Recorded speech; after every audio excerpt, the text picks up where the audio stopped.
कभी राम ने वन में जाकर ऋषि मुनि को अभय किया। कभी राम ने वन में जाकर ऋषि मुनि को अभय किया। पशु पक्षी निषाद बिलनी को राष्ट्र प्रेम का आश्रय दिया।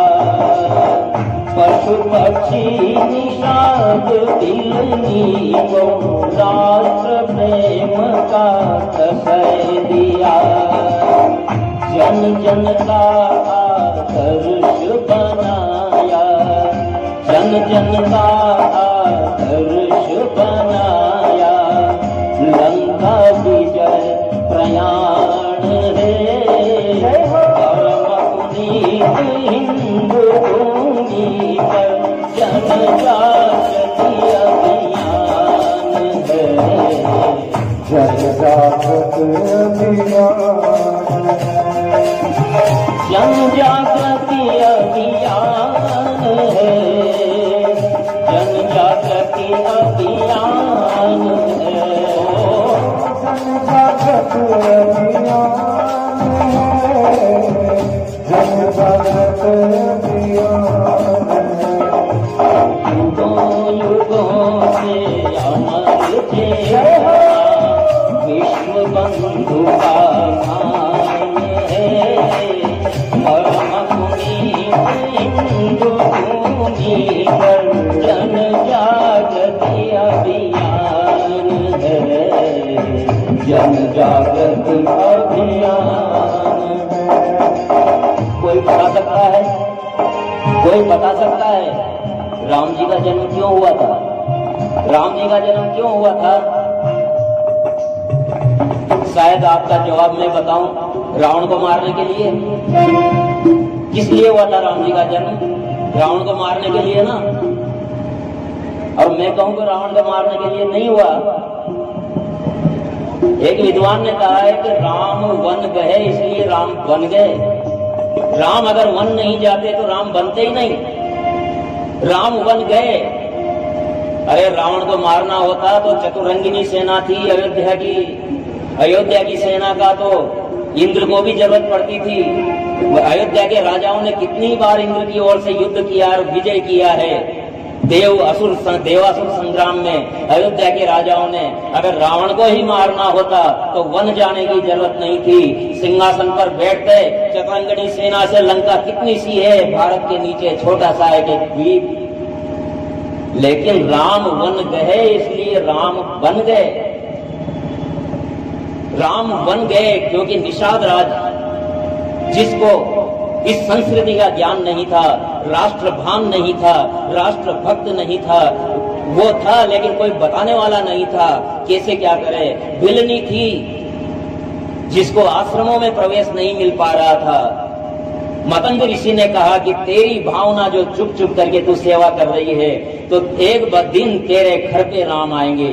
और उस भिलनी को ये बताना था कि तुम हीन नहीं हो, आदिवासी नहीं हो, नीच नहीं हो, तुम मेरे बराबर की राष्ट्रवादी हो। वानर जाति जो किष्किंधा अरण्य में रहती थी उनको ये बताना था कि तुम वानर नहीं हो, वन में रहने वाले नहीं हो।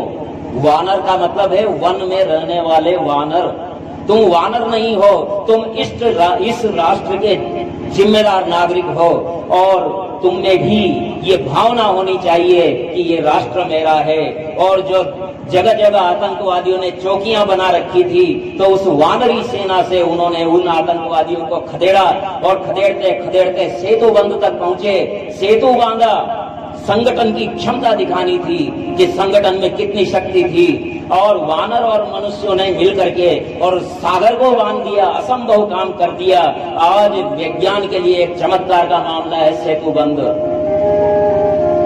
और रावण पर जो प्रयाण हुआ उसको जन जन का अभियान बना दिया। ये राम का जन्म था। लेकिन समय आगे बढ़ा। यहां लड़ाई किस बात की थी कि मैं नहीं मेरा भाई राजा बनेगा। लेकिन समय आगे बढ़ा तो विषय बदल गया। कर्म योगी श्री कृष्ण चंद्र ने गोवर्धन पूजवाया। कर्म योगी श्री कृष्ण चंद्र ने गोवर्धन पूजवाया।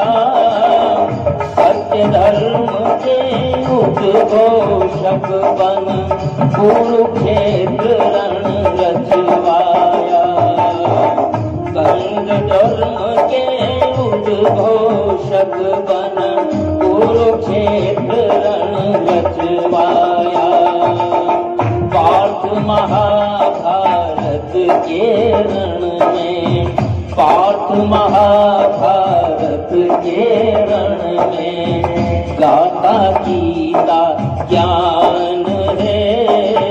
परम पुनीत हिंदू भूमि पर जन जागृति अभियान है।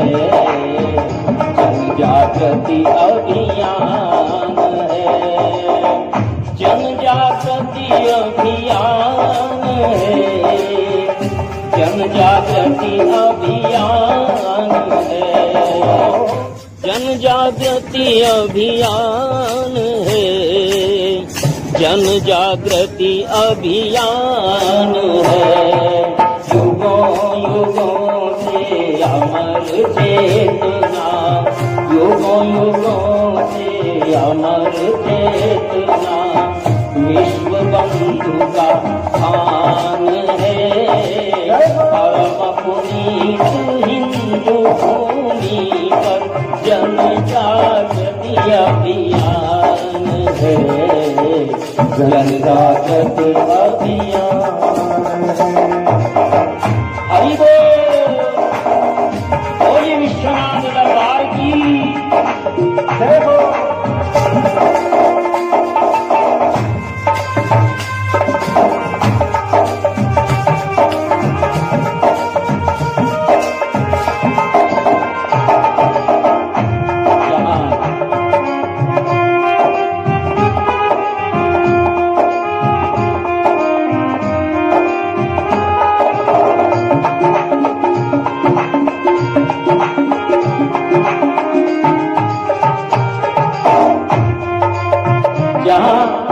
त्रेता युग में इस बात की लड़ाई थी कि मैं नहीं मेरा भाई राजा बनेगा। द्वापर में आकर के स्थितियां बदल गई। द्वापर में आकर के स्थिति ये हो गई कि विश्व का अब तक का सबसे बड़ा युद्ध भाइयों के बीच में ही लड़ा गया। राज्य के लिए लड़ा गया।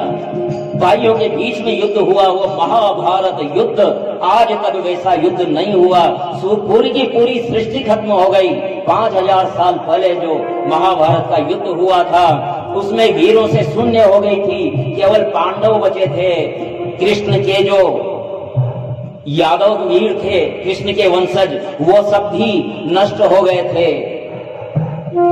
अपना विज्ञान भूल गए, सब कुछ भूल गए। नए सिरे से 5000 साल पहले इस सृष्टि का वापस विस्तार हुआ। और लोग कहते हैं कि भारत की संस्कृति तो 1000 साल पुरानी है। ये अभी बाद में और बताएंगे। लेकिन सबसे बड़ा युद्ध भाइयों के बीच में हुआ और कृष्ण ने पार्थ को गीता ज्ञान दिया। गीता ज्ञान जो विश्व का सर्वश्रेष्ठ ज्ञान है, वैसा ज्ञान, वैसा दर्शन ग्रंथ आज तक कहीं विश्व में नहीं है। गीता को जापान ने माना है, अमेरिका ने माना है, ब्रिटेन ने माना है, सभी को माना है, लेकिन हमारे यहाँ गीता की इतनी महत्व नहीं समझा जा रहा है। लेकिन गीता का ज्ञान युद्ध में खड़े होकर के समझा दिया। और पार्थ जो अपने रिश्तेदारों को देख करके और युद्ध से विरत हो गया था, उसको पुनः युद्ध के लिए तैयार किया। ये धर्म युद्ध है अर्जुन, यहाँ कोई भाई बंद नहीं। जो अधर्म के साथ है वो तुम्हारे शत्रु है, जो धर्म के साथ है वो तुम्हारे मित्र है। आगे बढ़ा समय, द्वापर के बाद कलयुग आ गया। कलयुग आ गया तो जो वेद थे उन्हीं के आधार पर हिंसात्मक हवन होने लगे, हिंसा वाले हवन होने लगे। वेदों का नाम लेकर के जानवरों की बलियां दी जाने लगी, अनेक प्रकार से अत्याचार होने लगे। तब शंकर दयानंद स्वामी ने विश्व विजय अभियान किया। शंकर दयानंद स्वामी ने विश्व विजय अभियान किया। मानव धर्म सिखाया जग को, भेदभाव विश्वान किया। मानव धर्म सिखाया सबको, भेदभाव विश्वान किया। शिकागो का घोष विवेकी, शिकागो का घोष विवेकी, दिग्विजयी सोपान है। परम पुनीत हिंदू भूमि पर जनजागृति अभियान है। जनजागृति अभियान है। जनजागृति अभियान है। जनजागृति अभियान है। जनजागृति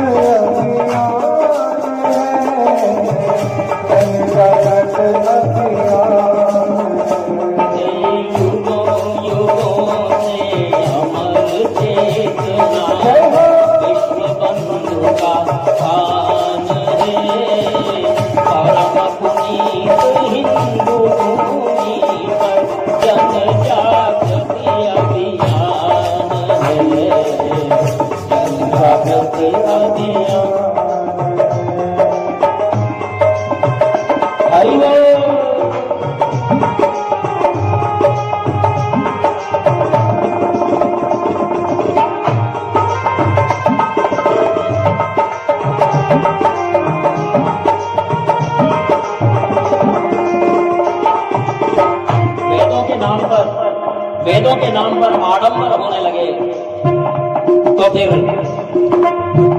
भगवान ने, विष्णु ने बुद्ध के रूप में अवतार लिया। और बुद्ध के रूप में अवतार लिया, कलयुग का प्रारंभ हो ही रहा था और कलयुग आ रहा है। इसके लिए शिक्षा देने के लिए भगवान विष्णु ने बुद्ध का अवतार लिया और बुद्ध ने 3 शिक्षाएं दी। जिन्होंने बुद्ध की 3 शिक्षाओं को माना वो अभी तक अस्तित्व में है, और जो उनकी 3 शिक्षाओं को नहीं मान पाए वो नष्ट हो गए। यूनान, मिस्र, रोमा सब मिट गए जहां से। कुछ बात है कि हस्ती मिटती नहीं हमारी। वो बात उन 3 बातों में छिपी हुई है, 3 शिक्षाओं में छिपी हुई है जो भगवान बुद्ध ने दी। कौन सी?